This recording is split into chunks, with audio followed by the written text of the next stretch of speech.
Muy buenos días, muy buenas tardes, muy buenas noches, depende cuando estés escuchando este audio. Se acercan las elecciones municipales, elecciones autonómicas y también elecciones generales.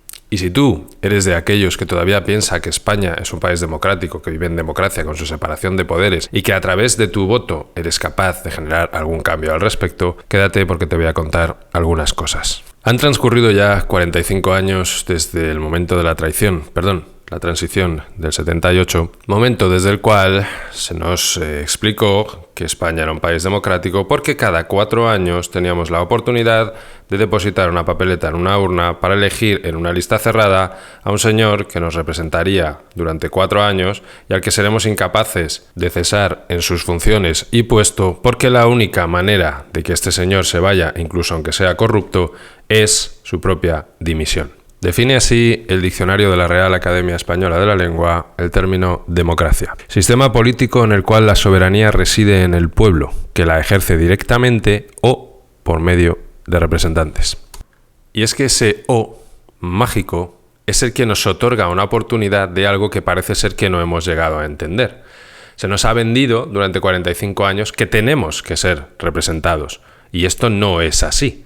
Es decir, el propio pueblo puede tomar decisiones, las decisiones que no hemos tomado durante 45 años. ¿Acaso hemos participado en alguna decisión importante que afecte a los ciudadanos de la nación? ¿Acaso se ha celebrado algún referéndum vinculante en el que hayamos podido participar más allá del de la entrada en la OTAN, uno en 45 años? Fijaos los 3 últimos años que llevamos encima y todo lo que ha venido ocurriendo. El pueblo español no ha participado ni en una sola de las decisiones tomadas. Por el contrario, lo último que sabemos es que el Tribunal Constitucional ha legitimado al señor Sánchez a legislar a través de reales decretos, es decir, aquellas decisiones que se toman en situaciones de extrema y urgente necesidad. Si el Tribunal Constitucional, es decir, el Poder Judicial, legitima al Poder Ejecutivo a llevar a cabo las funciones del Poder Legislativo, están dejando en evidencia que en España no hay separación de poderes. En un país donde no hay separación de poderes, hay un totalitarismo. Y eso es todo lo contrario a un sistema democrático. Cuando un político desde su cargo representativo te invita, entre comillas, a través de una ley medioambiental, por ejemplo, a dejar de utilizar tu coche de combustión para gastarte un dineral que no tienes en un coche eléctrico, utilizar el transporte público, viajar en bicicleta o hacinarse en ciudades pequeñas, y todo esto te lo cuenta mientras viaja en un vehículo de combustión fósil, seguido por supuesto de los 8 guardaespaldas con sus 8 coches oficiales también de combustión fósil, y en cualquier caso, y si es necesario, en un jet privado o helicóptero también de combustión fósil, resulta hiriente, o cuando menos irónico, no darse cuenta que nos tratan como idiotas. Y es que quizás seas de aquellos que todavía piensa que si en lugar de representarte quien te representa en la actualidad te representase otro líder de una fuerza política, las cosas cambiarían. Y sí, pueden cambiar, sobre todo para el nuevo representante, que va a incrementar su patrimonio de forma exponencial mientras te va a pedir a ti que te aprietes el cinturón. Y es que además de todo esto hay algo que debemos tener muy en cuenta. Para ocupar un puesto en el Congreso o para llevar una cartera ministerial, no hace falta tener estudios. No se exigen como requisitos ni el currículum, ni la experiencia, ni la formación para el puesto de trabajo. Y es que sí, estas personas que deberían gestionar el patrimonio público y otros intereses de la nación son trabajadores del pueblo. No son quienes dictan ni gobiernan, sino aquellos que deben hacer lo que el pueblo necesita que se haga. Sin embargo, el único requisito que se exige para poder llegar ahí arriba y representar a la nación es escalar dentro de tu propio partido político. Tenemos un claro ejemplo de una persona, sin ir más lejos, que hoy en día dirige un ministerio y además hoy por hoy incluso dicta leyes y cuya experiencia y currículum básicamente ha sido trabajar en la caja de un supermercado. Si no nos damos cuenta que otorgamos la capacidad de legislar, de crear leyes a una persona que ni siquiera ha estudiado derecho, ni jurisprudencia, ni leyes, ¿cómo podemos esperar entonces que la gestión pública sea eficiente? Pero no nos engañemos, esto no es un caso aislado. Ni es un caso aislado ni propio ni exclusivo de este gobierno actual. Esto lleva ocurriendo desde aquella transición en mayor o menor medida. De hecho, lo único que conseguimos con nuestro voto es cambiarle el collar al perro. Entonces, puede que desde aquí sigas pensando que a través de tu voto puedas elegir a un nuevo representante que arregle todas las injusticias, corruptelas y malas gestiones llevadas a cabo por quien hasta ahora te representaba. Pero lo que resultará finalmente será la inclinación de la balanza ideológica que acabará justificando las nuevas corrupciones, las nuevas imposiciones, las nuevas leyes opresoras, las nuevas subidas de impuestos y que desembocará todo ello en el hecho en el que tú te conviertes en un trabajador para el político y no a la inversa como debiera ser. Esto nos sumerge en una rueda de hámster de la que no hemos sido capaces de salir en 45 años porque no hemos sido capaces de pararnos y entender que si la democracia es el sistema político en el cual la soberanía reside en el pueblo, que la ejerce directamente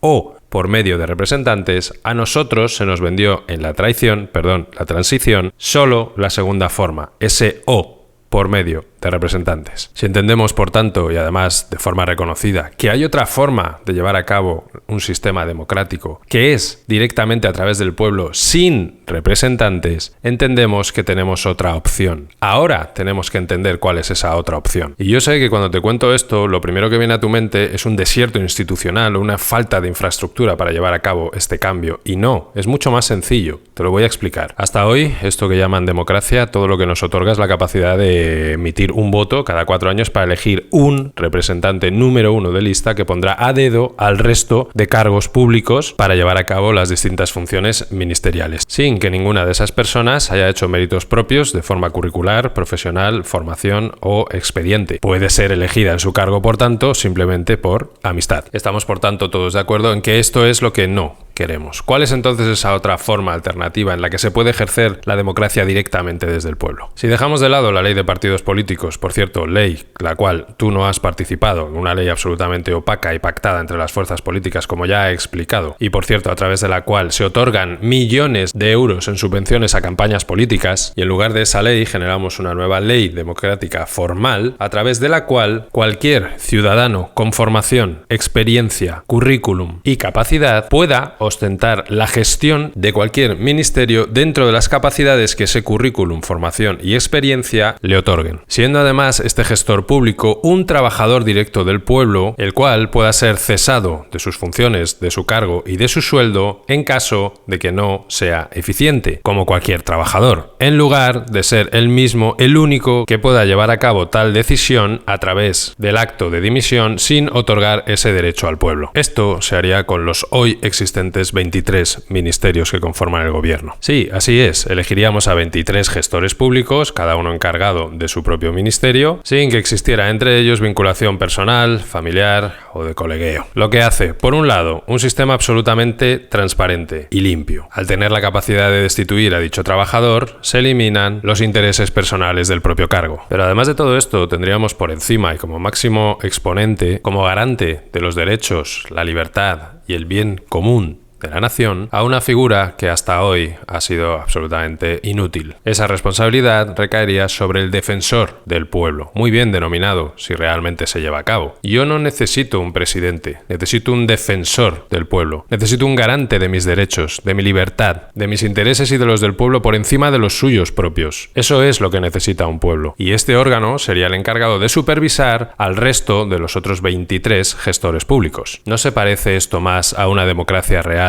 que lo que hemos estado viviendo durante los últimos 45 años? Si realmente es esto lo que queremos, esto es lo que tenemos que hacer. Y no basta solo con quererlo. Hay que creer que se puede. Y ya sé que no es fácil. Tampoco va a ser nada de hoy para mañana. Pero tenemos que empezar a dar pasos hacia ese camino para construir ese nuevo mundo que queremos para nuestros hijos y los hijos de nuestros hijos. Para recuperar la soberanía y la libertad que se nos fue arrebatada hace 45 años. Para ello lo primero que tenemos que hacer es no votar.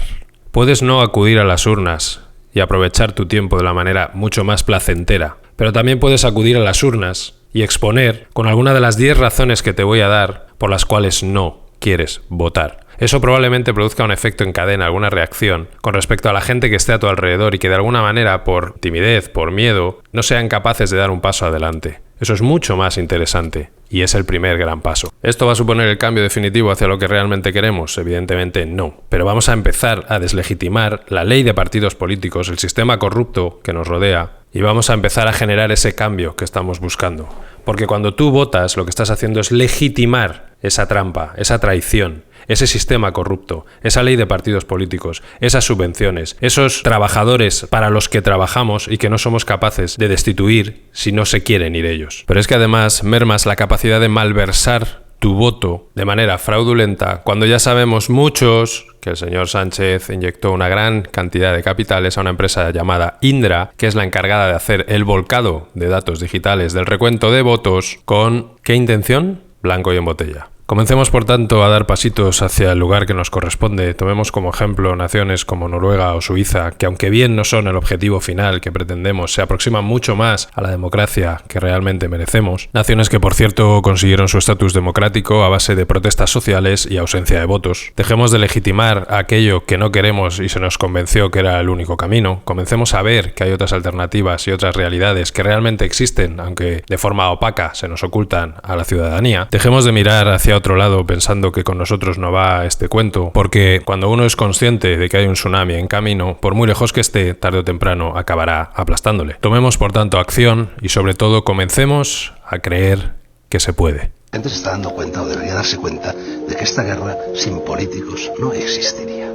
Debería darse cuenta de que el hombre tiene que llegar al autogobierno, de que el hombre no necesita políticos, no necesita personas que organicen su vida. Debería darse cuenta de que si no existiera Saddam Hussein y Bush y Aznar y Schroeder y Tony Blair y todos estos, no habría posibilidad alguna de guerra. Los políticos son el problema, no resuelven nunca ningún problema, al contrario. El político tiene que inventarse todos los días problemas y transmitírnoslo a través de los periodistas para que la gente diga: tiza, lo que está sucediendo, necesitamos a los políticos. Y sin embargo no está sucediendo nada. En el 99% de las ocasiones sales a la calle después de haber leído el periódico y haberte quedado aterrorizado pensando en lo que está cayendo, y no está cayendo nada. La vida sigue y Jesús Quintero sigue haciendo un programa y Fernando Sánchez Dragó sigue escribiendo un libro y las personas que en estos momentos nos rodean siguen con sus oficios. Tenemos que llegar al autogobierno.